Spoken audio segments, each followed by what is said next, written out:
Hello, welcome to B232 Principles of Marketing. Today we're going to be talking about pricing strategies. And my name is Shoma Jurgensen. I'm the chair of the School of Business at the Brooklyn Park campus of Rasmussen College. Before we get started with this particular unit, let's talk about the learning objectives for today's lesson. So at the end of this unit, you'll be able to, one, explain pricing's role in the marketing mix. If you recall from our readings, the traditional conception of the marketing mix is that there are 4 P's. Pricing is one of them, as is product, promotion, and place or distribution. Secondly, we're going to link the marketing objectives that we've been talking about to pricing objectives. Although these are 2 separate things, pricing objectives directly go to support marketing objectives. We'll also be defining 4 primary pricing strategies for each for-profit businesses and nonprofit businesses. It's important to note that nonprofit businesses need to pay attention to their pricing strategies as well. They are just looking at a different marketing outcome or a different business outcome.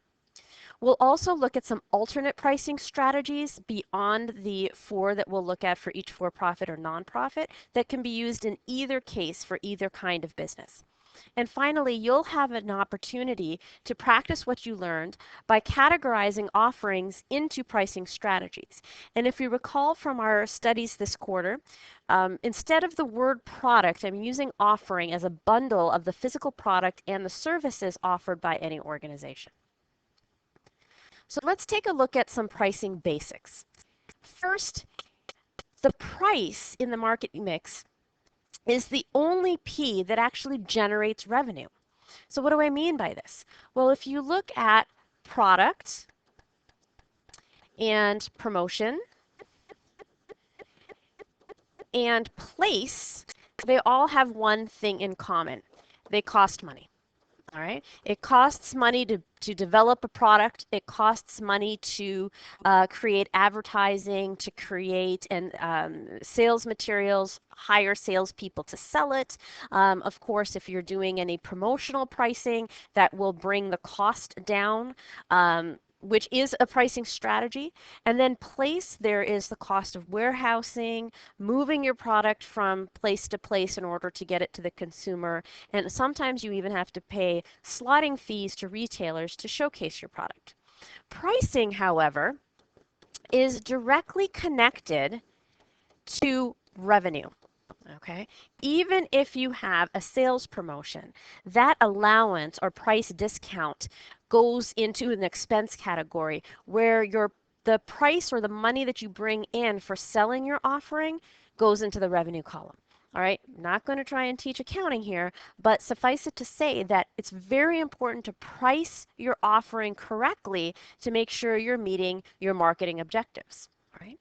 And it is a very complex process. I'm going to be presenting it in a very straightforward manner today, but there is a lot that goes into determining the value that consumers will exchange for your offering. Now, in the traditional for-profit business model, that value, of course, is money. But there are other exchanges of value that can be considered, particularly in the nonprofit world. So let's take a look at some of these marketing objectives, okay? First of all, if you are a startup company, you'll often find that your marketing objective is simply to stay in business. And this is called survival, right? Very, very simple, but not easy concept. So your pricing is created in order to cover your variable costs and some of your fixed costs in order to stay in business to the point where you are making a profit at some point.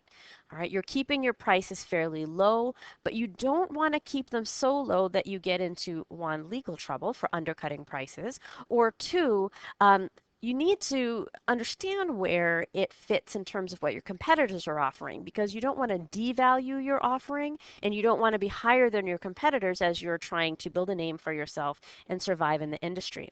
And again, this is often the strategy that startups use. A profit objective is what we typically consider when we think of the price that a consumer pays for an offering. You choose the price that creates the maximum profit. One way you'll see this in retail is setting a target return. That means that there's X amount of money that you want to make whenever you sell a product. One way to do this is a markup. So if it costs you X amount of money to make your product, you might add 30%, ensuring that you get a target return of 30% on your price. What you're trying to do here is keep your prices in line and your costs in line in such a way that you're making a margin, a profit that meets your objectives for your business and your business outcomes. Right? Another way to look at pricing is pricing for volume. Right? This is when you're using pricing to increase sales volume. So you're not as worried about every little thing you sell because you make more money with volume. Right? This is really true of Walmart. Walmart knows that it takes a lower margin. Its prices are less. And a margin here, margin is another way to say profit. Okay? So they know that overall they're going to make less profit than, for example, on their clothes JCPenney will. However, they know that they can increase their sales volume with their pricing strategy, and since they sell more, they make more. This is one way to maintain or increase your market share. So if you look at your market and at this X amount of dollars, you have about a quarter of the market. If you drop your price by 1 or 2%, you might be able to gain more of that market or sell more volume and increase your market share. All right. Another reason to have a volume objective, and again, Walmart is in this category, is that you're trying to create a high obstacle for competitors. All right. If you know that your competitor does not control their costs as well as you do, therefore can't price a little bit lower to sell more, it's going to make it less attractive for that competitor and to enter your market. Now, there is another way to think about this, and that is that product quality makes a difference.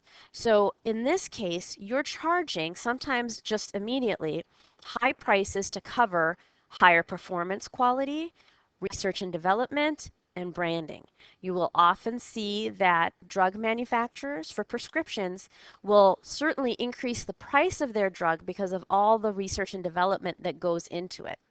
When you look at branding, you'll notice that, for example, branded cereals through General Mills, who are fantastic marketers, are going to cost more than a store brand cereal or a price brand cereal like the ones that come in the bags.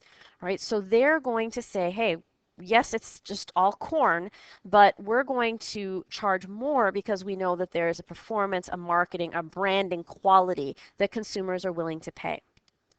Another reason to set your prices high, and this is kind of out of the cereal category, but it's to develop and maintain an image of quality and exclusivity. If you look at designer brands, this is what they do.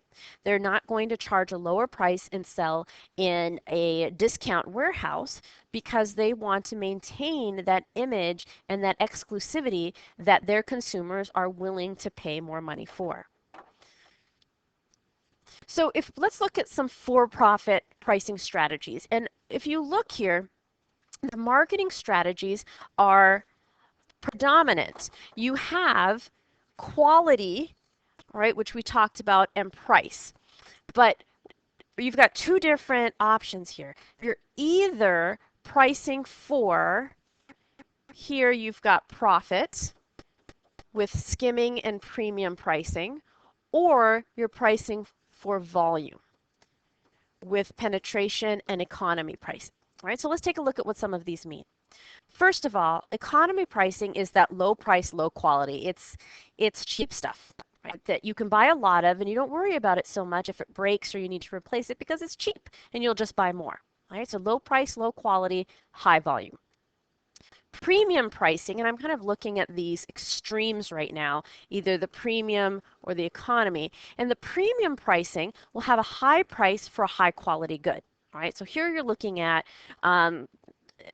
for example, designer shoes. Okay, you know that it's high quality, you're willing to pay the high price as a consumer, and the business knows that they're looking for profit and image. Okay, they're not going for volume. You're not going to sell as many high-priced shoes as you will at Payless Shoe Source, but that's okay because Payless makes it up on volume. All right, so that's where we look at penetration.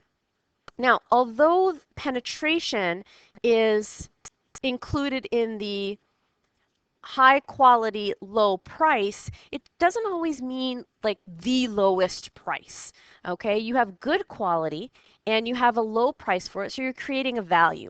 All right, you want to make sure that you are selling enough to penetrate the market or have more consumers in your market that choose your good. Right, so that's like the pie chart that I showed you before, where you're getting a little bit more of the slice of the pie. Okay. You're going for volume here because the more someone buys of your product, increasing the share of your pie, the less they're buying of your competitor's product, which is what you want. Okay. Skimming is a profit objective, and although it says low quality, high price, it's kind of in that quadrant is limited. It's actually good quality stuff with a high price. Now, why would you do this? Okay, if I'm saying here that it's a profit motive, what you're trying to do is if you're an innovative company, you get your innovation out there, for example, the first time a digital phone came out. Okay, or let's use the Wii for an example. First time the Wii comes out, nobody has anything like it. All right, the Wii comes out at a much higher price than it is today because they know it's going to take, Nintendo knows it's going to take their competitors some time to figure out the technology and start selling their own. While that gap is in place, they want to make as much money as they can because they know at some point their margin, their profit margin, is going to decline because competitors are going to catch up. Okay? And so the skimming strategy you will often see in electronics, things that have very short product life cycles. All right, from beginning to when competitors come in is a fairly short amount of time. Now, nonprofits look at pricing differently, but they still need to seriously consider pricing. First of all, there's a market incentive. Okay, so if an organization has the mission, for example, to reduce urban congestion, to raise awareness for environmental practices like not having every single person drive a car to work. For example, public transit, they might have a low price to encourage use. All right, so that's what market incentive means here. All right, to keep prices low to encourage use. And since this is a nonprofit organization, they have to make up the cost somewhere if it's costing them money to provide the service. Typically, these costs are made up through well, in case of public transit, taxes, if you have a nonprofit organization that gets grants and donations and things like that, you will find that they're subsidized that way. Another pricing objective for a nonprofit is cost recovery. All right, it costs nonprofits money to put their services out there. And the degree to which an organization wants to either fully recoup those costs or partially recoup those costs is going to determine their pricing. For example, a private university might have the marketing or pricing objective to fully recoup just their basic costs, and everything else is either subsidized or goes to charity, etc. There are times when nonprofit organizations are going to want to maximize profit. They're rare.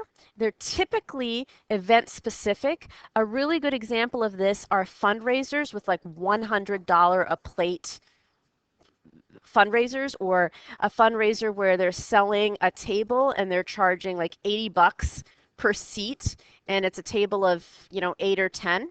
And so they're making X amount of money, and that money is going toward funding their services and their mission. Okay.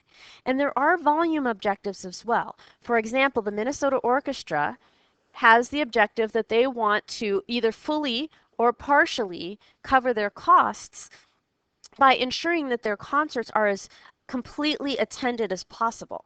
So they're not going to price their tickets the same as the hottest new band that's in town getting $150 a ticket, or the skyboxes at the TCF Stadium. They want to keep it so that the seats get filled and part of their costs are recouped so that they can fulfill their mission of bringing classical music to new generations. There are alternative pricing strategies, and these kind of go under each other. First is promotional strategy. All right, so this is a shorter term strategy. For example, a sale. If you go to Payless shoe stores, you might find a BOGO sale, right? Buy one, get one. This isn't a long-term strategy. This is something that's used to boost sales in a short amount of time to increase volume, but not necessarily profit, right? Because you're cutting your prices. There's a geographical pricing strategy that says that there is a variation in demand and or operational costs, okay? So we're Brooklyn Park, Minnesota. We're quite a ways away from the coasts. So if I go to Red Lobster and order a lobster tail, it's going to cost me a lot more for that lobster tail than if I bought it in Maine. Why? Because someone has to bring it inland to me, and that costs money, right? Another variation in geography and pricing is a variation in demand. For example, it costs a whole lot more to buy real estate in Japan where there is a limited amount of real estate available. Right? But if you're looking for real estate in a more rural area, you will get a lot more for your price because there's less demand for it. Right? Finally, there are external factors that can play a role in creating value pricing. And this tends to be a little bit longer term. This is not the same as a sales promotion. Things like a recession or an increase in competition can cause, for example, a fast food restaurant to create a value menu. All right, because they know that maybe someone doesn't want to spend $5 for every meal, but they'd be willing to spend $1 on a snack or to supplement a meal. So they can continue to increase their volume through that value pricing. Okay. Target, this isn't their official logo, of course, but Target now has these aisles where you can buy $1 goods. All right. That's a long-term thing for them. That's not a sale. They constantly have these dollar items when you go through these aisles. And it's to encourage more volume, all right, for people to buy more in their stores, to add on to what they're already buying. Now, again, I want to say how closely linked price is to the other three P's, all right? The character of your product, so how much money it takes to make it, how well you are controlling costs, will have an impact on your price. All right. Your promotion, how much you spend on promotion will determine how much you need to price your product for and how much a consumer is maybe willing to spend on your product. And certainly place will have an impact. I know that it costs like $1.25 to get a candy bar in the vending machines, which is one channel of distribution at my school. However, I can go to a Walgreens and buy a 4-pack or a bag of little chocolate bars where the whole thing costs me maybe $3, $4.